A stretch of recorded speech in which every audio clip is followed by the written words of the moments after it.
সেই একদিন আর এলো না। মা চলে গেল চিরতরে।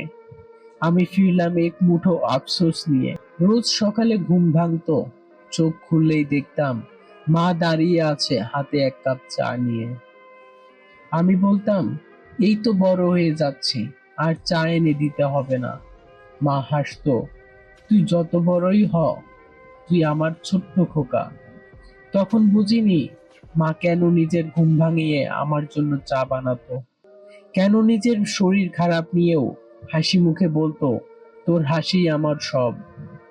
আজ শহরের ব্যস্ত জীবনে সকালে নিজেই বানাই চা, হাতে সময় নেই, মায়ের সাথে ফোনে কথাও বলারও সময় নেই।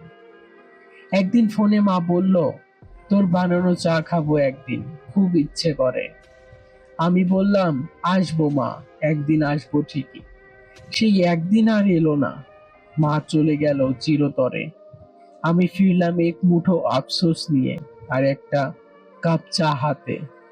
আজও সকালে চা বানাই, কিন্তু সেই গন্ধে আর মায়ের স্পর্শ মেলে না। আজ বুঝি এক কাপ চায়ের ভেতর কি ছিল হাজারটা ভালোবাসা, যত্ন আর নিঃস্বার্থ মমতা, যা আর কোনোদিন ফিরে পাবো না।